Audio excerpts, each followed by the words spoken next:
Perkenalkan, nama saya Lisa Deborah Panto dengan NIM 1906111020113.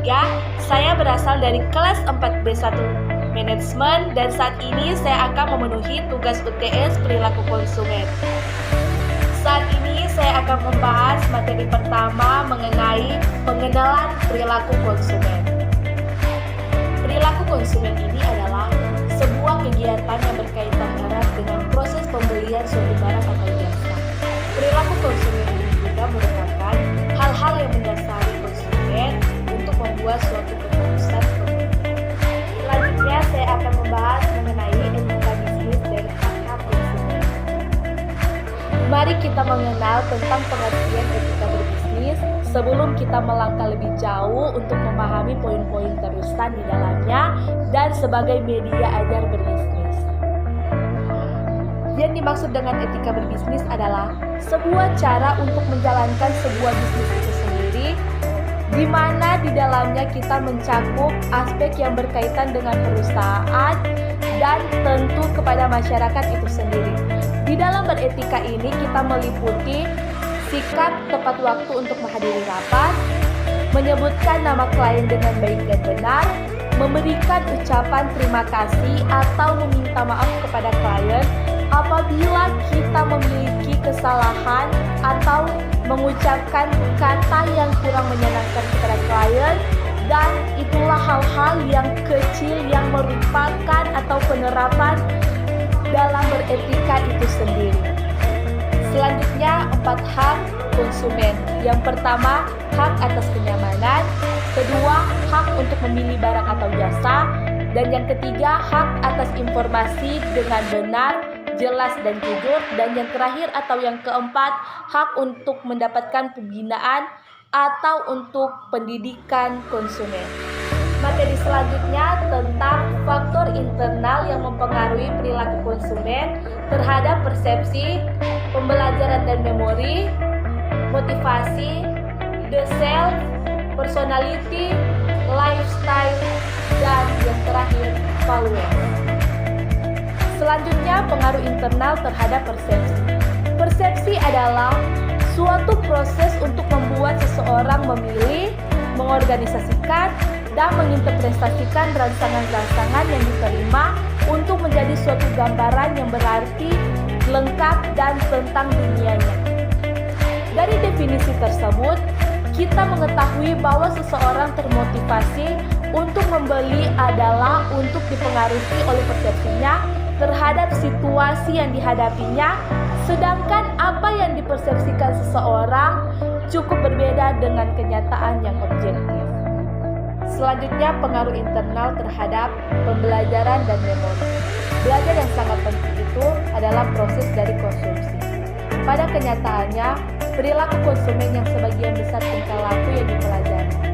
Seperti yang digambarkan, kita memperoleh sebagian besar sikap kita, nilai-nilai, selera, perilaku dan preferensi, makna simbolis, dan perasaan melalui proses pembelajaran, budaya, dan kelas sosial melalui lembaga-lembaga seperti yang ada di sekolah dan organisasi keagamaan, serta keluarga, teman, media massa, dan periklanan yang memberikan pengalaman belajar untuk sangat mempengaruhi jenis gaya hidup kita untuk mencari produk yang kita konsumsi saat ini. Selanjutnya, pengaruh internal terhadap motivasi. Motivasi ini berasal dari bahasa Latin movere, yang artinya penggerakan. Motivasi adalah dorongan yang muncul dari dalam diri atau dari luar diri yang menjadi faktor penggerak ke arah tujuan yang ingin dicapai. Terkait dengan konsumen tersebut, motivasi ini bisa diartikan sebagai suatu dorongan penggerakan konsumen yang memutuskan atau bertindak ke arah pencapai tujuan, yaitu untuk memenuhi sebagai macam kebutuhan dan keinginan. Sebagai contoh, seseorang konsumen ini terkait dengan membeli aqua. Ukuran aqua tersebut berharap bahwa dengan pembeliannya ini bisa diberikan untuk sumbangan pada penggerakan pengadaan air bersih untuk programnya aqua tersebut. Selanjutnya, pengaruh internal terhadap the self. Gambaran yang dimiliki oleh seseorang tentang dirinya. Yang dibentuk melalui pengalaman-pengalaman dan diperoleh oleh interaksi dengan lingkungan serta kesadaran seseorang untuk mengenai dirinya. Menurut Deux et al. Tahun 1993, konsep ini adalah sekumpulan keyakinan dan perasaan seseorang mengenai dirinya sendiri. Keyakinan seseorang itu ialah berkaitan dengan minat, bakat, kemampuan, penampilan fisik, dan lain sebagainya. Orang pun itu kemudian memiliki perasaan terhadap keyakinan mengenai dirinya sendiri. Apakah ia merasa positif atau negatif, bangga atau tidak bangga terhadap dirinya sendiri, dan mampu atau tidak mampu menilai kemampuan dirinya sendiri. Selanjutnya, personality atau kepribadian. Kepribadian ini adalah karakteristik psikologi seseorang yang menentukan dan merefleksikan bagaimana seseorang merespon lingkungan. Berdasarkan definisi ini, maka nampak bahwa yang ditekankan adalah karakter-karakter internal yang termasuk di dalamnya sebagai atribut, sifat, tindakan yang membedakan dengan orang lain. Secara praktis, konsep kepribadian ini dapat didefinisikan sebagai seperangkat pola perasaan, pemikiran, dan perilaku yang unik yang menjadi standar respon konsumen untuk sebagai situasinya. Selanjutnya, gaya hidup. Gaya hidup ini adalah faktor lain yang mempengaruhi perilaku pembelian konsumen. Hal ini mengacu kepada cara seseorang hidup dalam masyarakat dan mengekspresikan hal-hal di lingkungan mereka.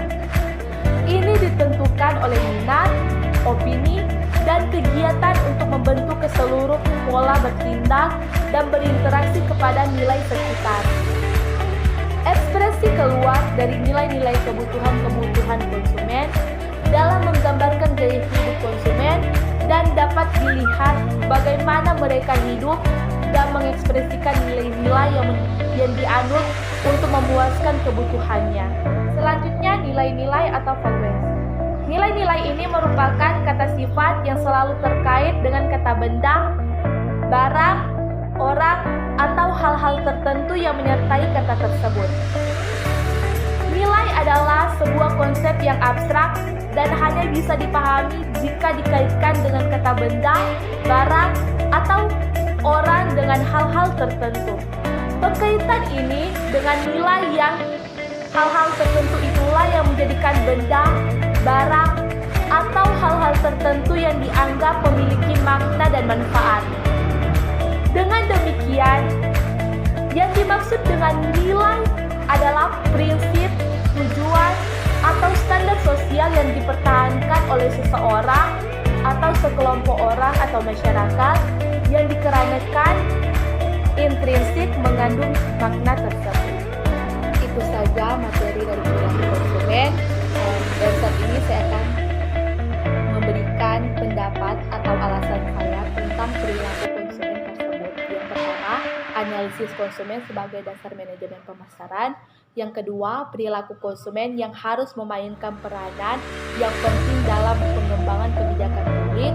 Yang ketiga, studi perilaku konsumen yang memungkinkan seseorang untuk menjadi konsumen yang lebih efektif. Dan yang keempat, analisis konsumen yang memberikan pengetahuan yang menyeluruh tentang perilaku manusia. Dan yang terakhir atau yang kelima, studi perilaku konsumen ini juga memberikan 3 jenis informasi. Yang pertama, orientasi konsumen. Kedua, fakta-fakta tentang perilaku manusia. Dan yang terakhir, teori-teori yang menjadi